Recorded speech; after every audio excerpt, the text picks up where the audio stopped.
Bismillahirrahmanirrahim. Assalamualaikum warahmatullahi wabarakatuh. Kami dari kelompok pertama akan membahas mengenai tata boga budaya Sunda pada mata kuliah Budaya Sunda dengan dosen pengampu Ibu Dr. Andes A.A. Saraswati MPD dan Bapak Sopyan Hendrayana MPD.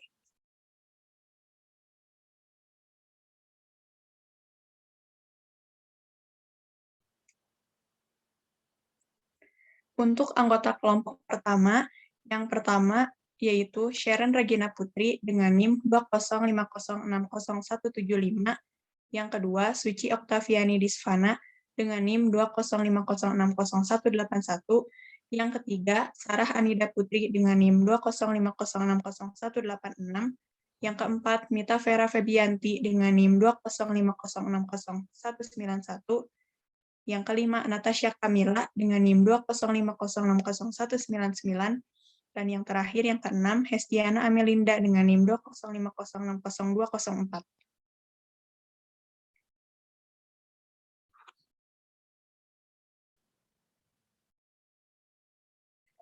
Untuk materi yang pertama, akan dibahas oleh saya mengenai pengertian budaya Sunda.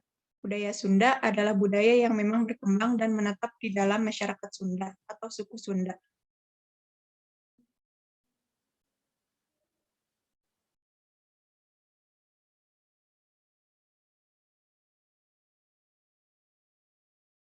Selanjutnya, budaya Sunda dikenal sebagai budaya yang menjunjung tinggi sopan dan santun.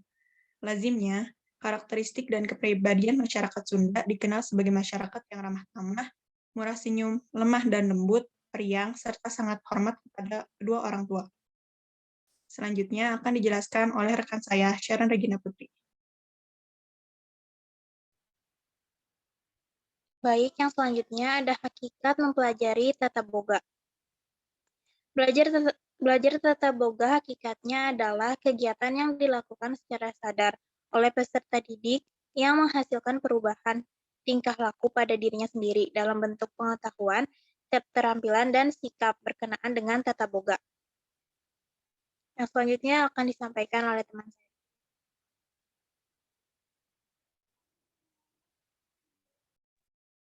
Baik, yang selanjutnya yaitu belajar tata boga dikaitkan dengan teori Sunda, bahwa terjadi karena discovery, makanan dalam belajar mengolah makanan. Guru perlu memberi kesempatan kepada peserta didik untuk menemukan sendiri dalam menyajikan hidangan, untuk menghasilkan penampilan hidangan tertentu setelah memahami prinsip-prinsip menyajikan suatu hidangan. Baik, selanjutnya akan dilanjutkan oleh rekan saya.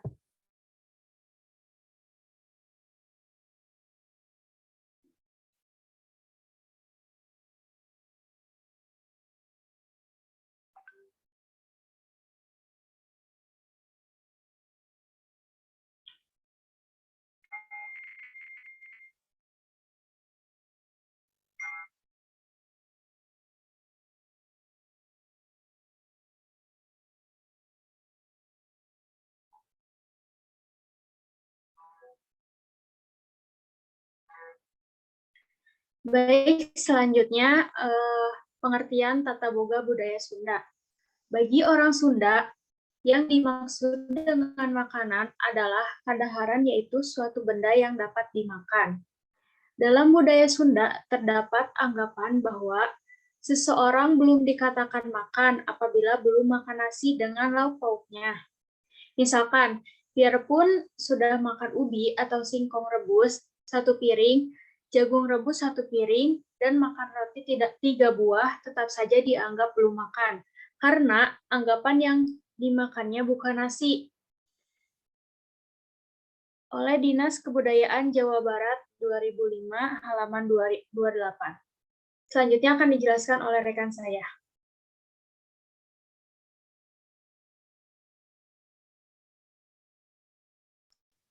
Baik, selanjutnya, menurut Kamus Besar Bahasa Indonesia, tata boga adalah teknik meramu, mengolah dan menyediakan serta menghidangkan makanan dan minuman.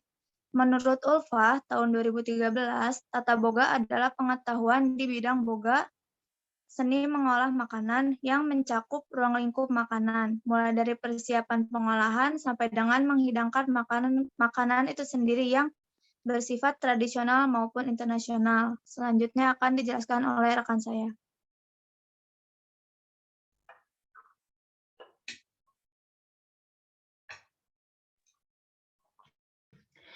Sehingga dengan hal tersebut, tata boga tidak hanya pengetahuan mengenai cara memasak saja, melainkan pengetahuan dari awal hingga akhir memasak. Dan jika dalam budaya Sunda bahwa tata boga khas Sunda merupakan karakteristik serta ciri dari masyarakat Sunda itu sendiri. Materi selanjutnya akan dijelaskan oleh teman saya, Sarem.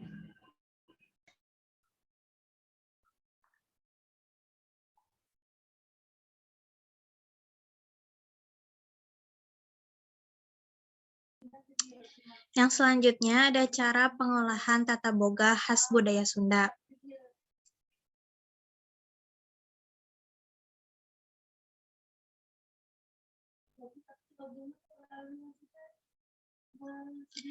Yang pertama ada karedok. Karedok atau keredok adalah salah satu makanan khas Sunda. Makanan ini dibuat dari sayuran mentah antara lain mentimun, toge, kol, kacang panjang, daun kemangi, dan terong. Sedangkan sausnya adalah bumbu kacang. Karedok biasanya menjadi makanan pelengkap dalam menu sehari-hari.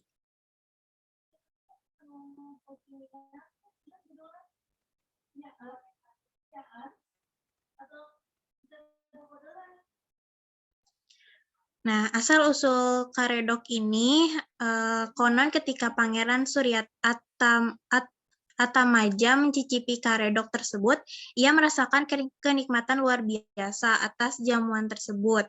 Kenikmatan makan karedok terong tersebut dibicarakan kepada sesepuh Sumedang. Sejak saat itu, Kampung Dobol berubah nama menjadi Kampung Karedok, dan sekaligus menjadi nama Desa Karedok hingga sekarang. Cara pembuatan karedok yang pertama, ulek bawang putih, cabai rawit merah, kencur, dan terasi sampai halus. Tambahkan garam, gula merah, dan kacang tanah. Diulek hingga rata. Yang kedua, tambahkan air sedikit demi sedikit sambil diulek rata. Lalu yang ketiga, masukkan air jeruk limau, diulek rata. Lalu yang keempat, tambahkan kacang panjang, kol, terong, toge, mentimun, dan daun kemangi, aduk rata. Lalu siap disajikan.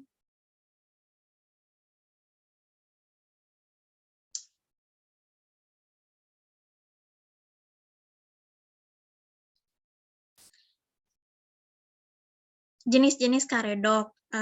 Karedok itu terdiri dari 3 jenis. Yang pertama, karedok lenca, karedok terong, dan karedok kacang panjang. Penyajian karedok. Yang pertama, terlebih dahulu haluskan bumbu saus kacang karedok dengan cara diulek. Yang kedua, resep karedok Sunda menggunakan sayuran mentah dengan aroma daun kemangi sebagai ciri khasnya. Yang ketiga, biasanya dijajakan di pasar-pasar atau alun-alun.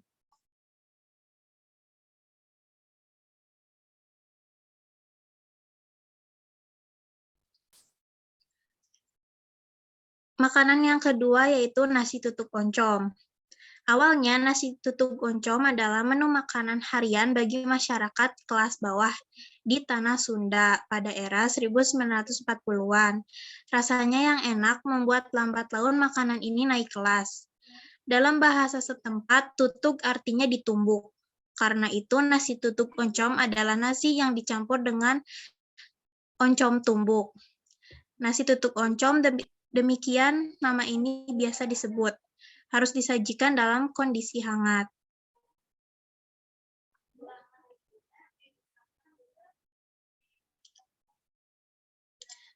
Cara membuat nasi tutuk oncom Tasikmalaya. Yang pertama, bakar oncom hingga agak kering, lalu cabik-cabik hingga berbutir agak halus.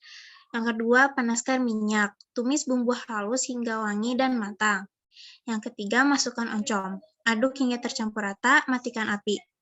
Yang keempat, tambahkan bawang merah goreng, lalu aduk rata. Yang kelima, masukkan nasi pulen, aduk-aduk hingga tercampur rata dengan oncom. Yang keenam, Bagi nasi campur oncom ini menjadi 3 atau 4 bagian. Yang ketujuh, bungkus masing-masing dengan daun pisang.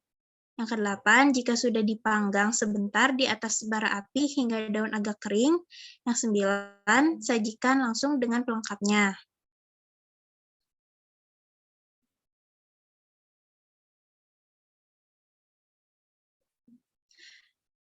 Pola penyajian nasi tutup oncom dilakukan secara langsung dalam kondisi hangat. Oncom olahan yang telah digarang tadi harus langsung dipadukan dengan nasi. Itu karena tutup oncom tak bisa dikonsumsi lebih dari 1 hari, apalagi disimpan di kulkas atau freezer. Pasalnya, faktor fermentasi yang berlebih dan bakal berefek samping keracunan bagi yang mengonsumsi.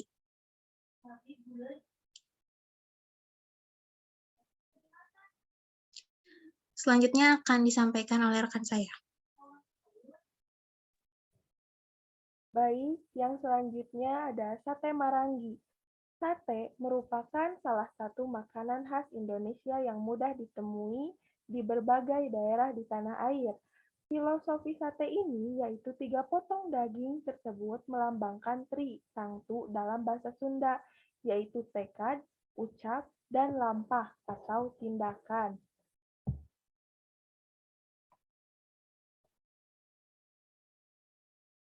Cara membuat sate marangi. Yang pertama, potong-potong daging dan lemak sapi jadi berbentuk kotak. Yang kedua, lumuri daging dan lemak sapi dengan bumbu halus.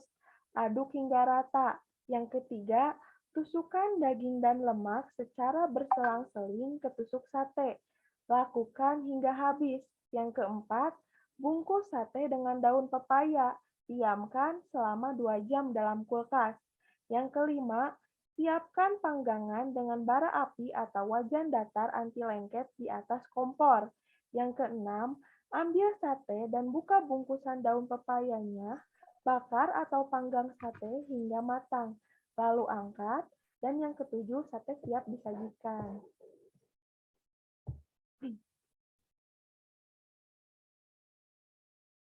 Yang selanjutnya, cara membuat sambal sate marangi. Yang pertama, haluskan cabai rawit dan garam dengan ulekan. Yang kedua, masukkan irisan tomat, aduk rata dengan sambal. Yang ketiga, siap disajikan. Tips sate marangi. Yang pertama, rendam tusuk sate atau batang lidi dalam air selama 10 menit dulu, lalu tiriskan hingga kering. Hal ini dilakukan agar tusuk sate tidak ikut terbakar ketika dipanggang di atas bara api. Yang kedua, daging dan lemak sapi tidak perlu dicuci.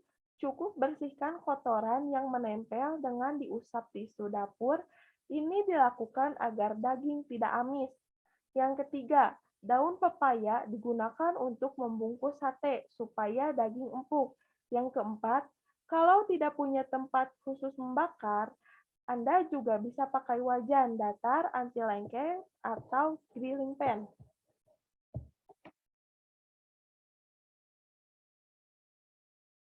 Selanjutnya, cara penyajian sate marangi. Sate marangi khas Sunda biasa disajikan tanpa siraman saus atau bumbu kacang, sebab cita rasa dagingnya sudah cukup kuat dari hasil marinasi atau rendaman, bersama racikan bumbu dan rempah. Sate ini biasanya terhidang bersama lontong atau nasi timbel sesuai selera. Lalu yang keempat, nasi timbel. Nasi timbel adalah salah satu makanan khas dari Sunda. Konon, pada zaman dulu, nasi timbel merupakan bekal makanan yang dibawa oleh petani untuk makan siang di sawah. Bekal tersebut berupa nasi yang dibungkus oleh daun pisang, lengkap dengan lauk pauknya. Dan sampai saat ini, makanan yang merajai makanan Sunda ini masih mempertahankan ciri khasnya, yaitu menggunakan daun pisang sebagai pembungkusnya. Cara membuat nasi timbel. Yang pertama, kukus beras selama 30 menit, lalu angkat. Yang kedua, tuangkan beras ke dalam mangkuk cekung, kemudian siram dengan air mendidih. biarkan sampai air terserap. Yang ketiga, kukus beras dalam panci pengukus sampai matang. Yang keempat, lanjutkan daun pisang dengan api. Ambil 1 lembar daun pisang, letakkan nasi, bungkus lagi panas sambil dipadatkan. Cara penyajian nasi timbel. Kenikmatan menyantap nasi timbel ini akan lebih terasa nikmat apabila disajikan saat nasi masih hangat. Sebagai bahan pelengkap dari nasi timbel, biasanya terdapat beberapa pilihan lauk pauk, mulai dari ayam goreng, ayam bakar, atau hanya dengan sepotong ikan asin jambar roti yang digoreng kering. Lalu selanjutnya akan disampaikan oleh teman saya. Baik, selanjutnya saya akan menjelaskan tentang Batagor. Nah, sebagian masyarakat percaya bahwa sajian ini berasal dari menu Indonesia atau Tionghoa yang sudah terkenal sejak lama. Sumber lain mengatakan Batagor tercipta dari ketidaksengajaan yang dilakukan oleh pedagang asal Jawa Tengah. Nah, ia pergi merantau ke Bandung untuk mengadu nasib dan berjualan bakso tahu kukus. Selama berjualan di sana, ternyata dagangannya tidak laku dan selalu tersisa banyak. Akhirnya, ia pun mencari cara agar tahu bakso kukus miliknya tidak cepat basi. Ia pun menggoreng sisa dagangannya dan meracik bumbu kacang khusus untuk sajian tersebut.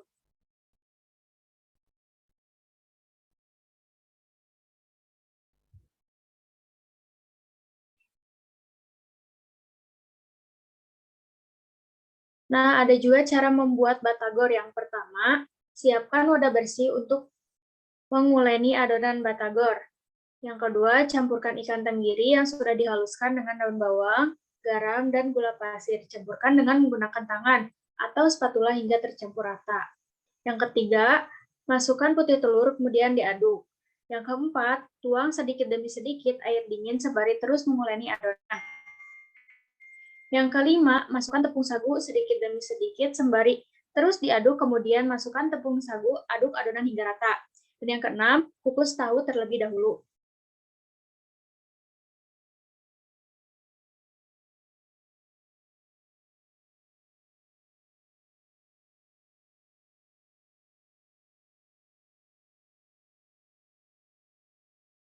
Yang ketujuh, iris bagian tengah tahu atau kosongkan bagian tengah tahu agar bisa diisi dengan adonan. Yang kedelapan, masukkan adonan ke dalam tahu. Juga taruh adonan di tengah kulit pangsit, lalu ditutup kulit pangsit tersebut dan sisihkan. Yang kesembilan, selanjutnya kocok 2 butir telur dan beri sedikit garam. Selanjutnya, siapkan tahu dan kulit pangsit yang sudah diberi adonan, kemudian masukkan ke dalam telur. Selanjutnya, siapkan penggorengan, goreng batagor dalam minyak panas dengan nyala api sedang. Selanjutnya, goreng batagor hingga berwarna coklat, kemasan atau matang. Nah, yang terakhir, sajikan batagor dengan saus kacang, kecap, sambal, dan air perasan jeruk nipis.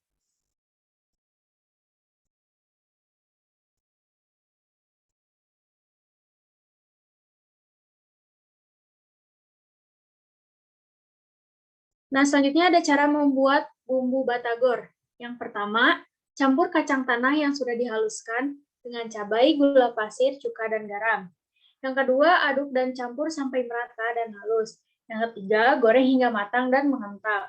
Dan yang keempat, siapkan wadah dan tuang bumbu batagor ke dalam wadah. Nah, jadi batagor biasanya disajikan dengan cara digoreng lalu disiram dengan bumbu kacang.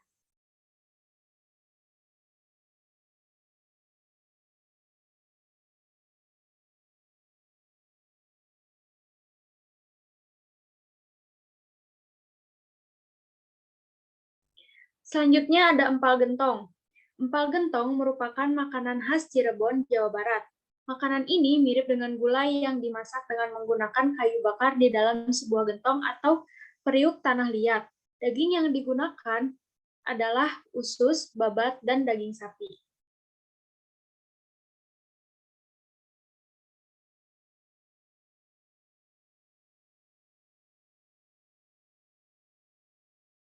Berikut cara membuat empal gentong. Yang pertama, rebus daging sapi dan jeroan secara terpisah dalam air secukupnya hingga empuk. Lalu angkat daging dan jeroan. Lalu dipotong-potong, terus sisihkan kaldu daging sebanyak 1000 ml. Yang kedua, panaskan minyak goreng. Tumis bumbu hingga halus dan harum. Tambahkan salam dan serai. Aduk hingga layu dan masukkan daging dan jeroan, aduk rata lalu angkat. Yang ketiga, taruh daging dan jeroan ke dalam panci. Tuang kaldu dan santan cair, masak hingga mendidih dan bumbu meresap. Dan yang keempat, tuang santan kental, masak dengan api kecil hingga kuah kental berminyak, lalu angkat. Taburi dengan bahan taburan, sajikan selagi panas. Nah, empal gentong dapat ditemui di berbagai macam rumah makan, terlebih di kota Cirebon. Empal gentong dapat disajikan dengan nasi atau juga lontong. Baik, selanjutnya akan dijelaskan oleh rekan saya.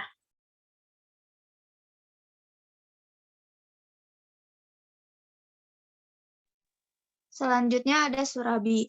Surabi berasal dari bahasa Sunda, yaitu sura yang berarti besar. Surabi sudah menjadi makanan tradisional yang banyak digemari sejak tahun 1923. Asal-usul surabi hingga kini masih diperdebatkan. Ada yang menyebutkan surabi berasal dari India, namun ada juga yang mengatakan surabi mendapatkan pengaruh pancake yang berasal dari Belanda. Umumnya, surabi disajikan sebagai menu sarapan. Namun, dengan semakin banyaknya penjualan surabi di daerah Bandung, sekarang jadi lebih banyak surabi yang dimodifikasikan.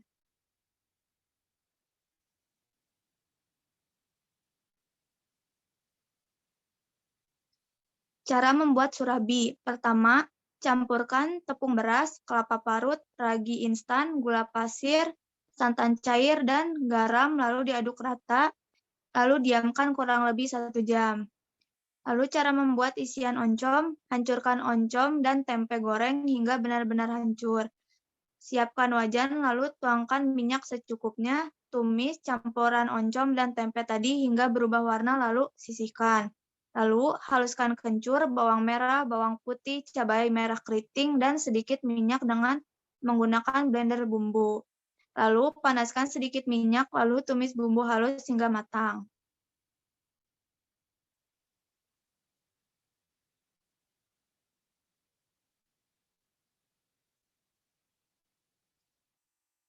Lalu tambahkan gula Jawa, aduk rata. Masukkan tumisan oncom dan tempe tadi, aduk rata. Lalu berikan garam dan kaldu jamur secukupnya, lalu masak hingga matang dan topping oncom siap digunakan. Setelah adonan serabi didiamkan 1 jam, lalu aduk kembali dan ambil 1 centong serabi, lalu tuangkan ke wajan gerabah yang telah dipanaskan dan ditutup. Lalu masak hingga setengah matang, lalu berikan tumisan oncom, tutup kembali, lalu masak hingga matang.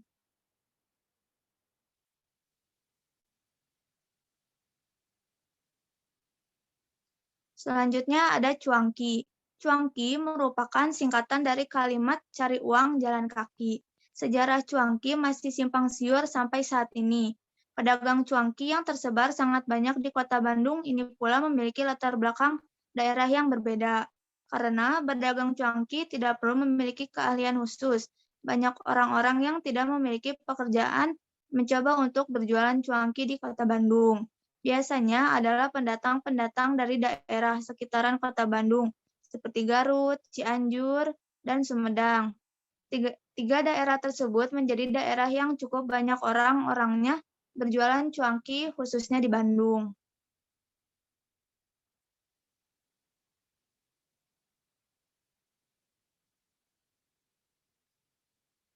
Cuangki terdiri dari beberapa isian, yaitu siomay, tahu, dan bakso. Seperti yang diketahui, bahwa siomay merupakan makanan asli dari Cina dan dibawa ke Indonesia oleh para pedagang-pedagang Cina tersebut.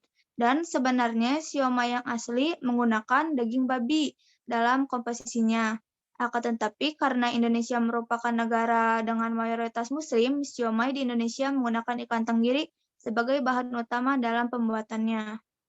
Selanjutnya akan dijelaskan oleh rekan saya.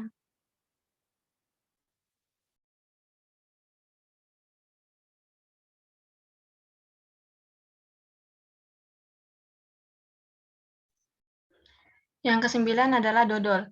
Banyak sebutan yang identik dengan dodol, seperti nian-gao atau kue keranjang, wajit, jenang, lempok, gelinak, dan beragam nama lain di berbagai daerah di Indonesia. Pada proses pembuatannya tersirat makna filosofis yang menggambarkan kebersamaan dan keberagaman.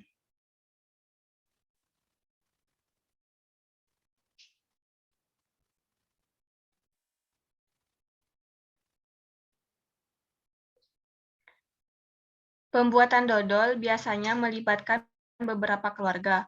Ada pula pembagian tugas di dalamnya, di mana para laki-laki bertugas mengaduk adonan dodol yang prosesnya dapat memakan waktu hingga 10 jam, hingga warnanya berubah menjadi coklat keemasan. Sedangkan para perempuan bertugas menyiapkan bahan-bahan. Sedangkan bagi masyarakat di Garut, dodol telah menjadi simbol buah tangan khas. Beberapa merek bahkan sudah memiliki nama yang legendaris. Dodol bagi Garut telah menjadi ikon kota yang mengangkat nama dan ekonomi masyarakat.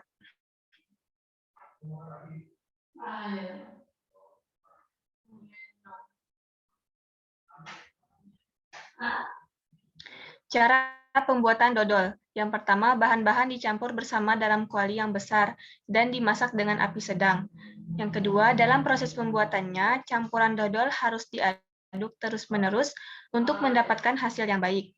Yang ketiga, waktu pemasakan dodol harus kurang lebih membutuhkan waktu 4 jam, dan jika kurang dari itu, dodol yang dimasak akan kurang enak untuk dimakan. Keempat, campuran dodol tersebut akan mendidih dan mengeluarkan gelembung-gelembung udara.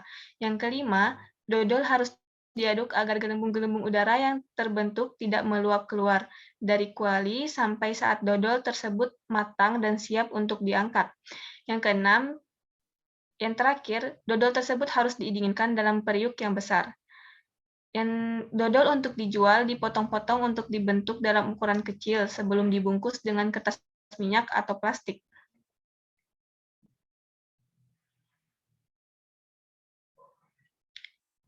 Selanjutnya adalah nasi liwet. Nasi liwet merupakan hidangan khas di Indonesia yang ada di Pulau Jawa. Ada 2 versi nasi liwet, di antaranya nasi liwet khas Solo dan nasi liwet khas Sunda. Nasi liwet khas Sunda menggunakan bumbu seperti bawang putih, bawang merah, serai, daun salam, lengkuas, cabai, santan, minyak kelapa, dan tak lupa ikan asin.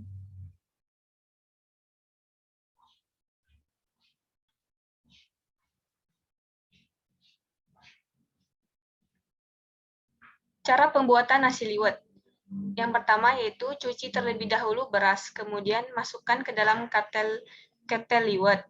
Yang kedua, tuangkan air sampai batas 1 ruas telunjuk. Yang ketiga, masukkan bawang merah dan bawang putih yang sudah dicincang. Tambahkan juga daun salam, serai, dan garam. Aduk semua bahan sampai rata. Yang keempat, susun cabai rawit merah di bagian atas. Yang kelima, tutup ketel liwet, kemudian masak sampai matang.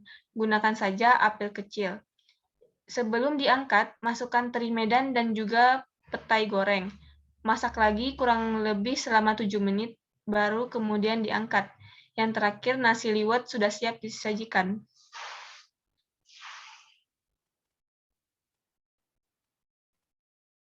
Cara penyajian nasi liwet. Menyajikan nasi liwetnya juga bersama dengan ketel atau citel. Nasi liwet khas Sunda juga menyajikan nasi bersama dengan lauk pauk.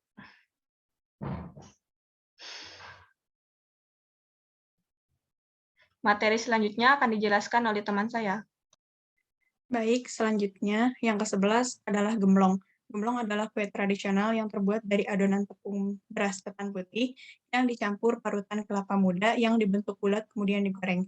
Di beberapa daerah, gemblong dikenal dengan nama yang berbeda, seperti di Jawa Timur misalnya, panganan, ini biasa disebut getas.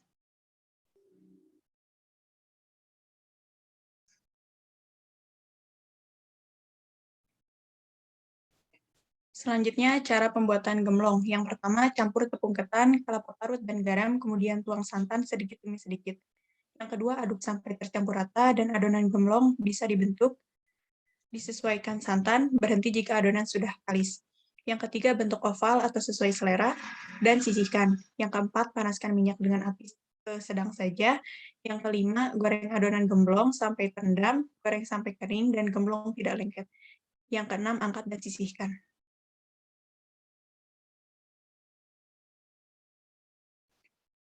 Selanjutnya, adapun cara pembuatan balutan gemblong. Yang pertama, siapkan gula merah dan gula pasir. Yang kedua, panaskan wajan, beri air matang, masukkan gula merah dan gula pasir beserta vanili.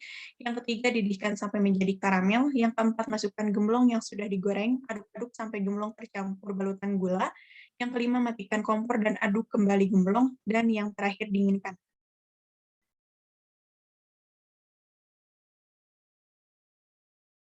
Cara penyajian gemblong, cara penyajiannya cukup mudah, yaitu dengan memotong-motong lebih dulu menjadi kecil-kecil seukuran sendok makan.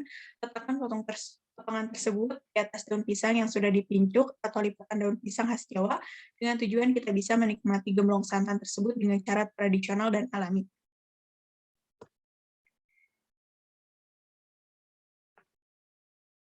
Yang terakhir, yang ke-12 adalah kremes. Kue kremes merupakan kue yang berasal dari Jawa Barat. Kue ini masuk dalam jajanan atau jajanan kue tradisional yang berbahan dasar ubi dicampur dengan gula merah.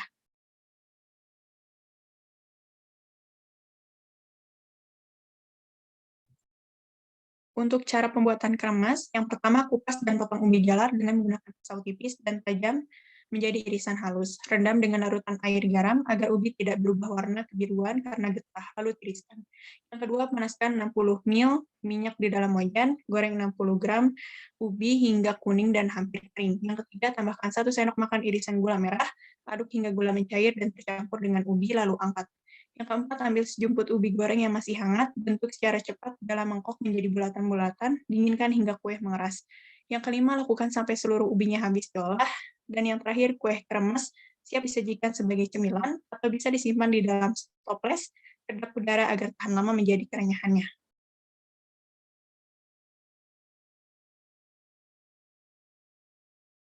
Baik, sekian presentasi dari kelompok pertama mengenai tata boga khas budaya Sunda.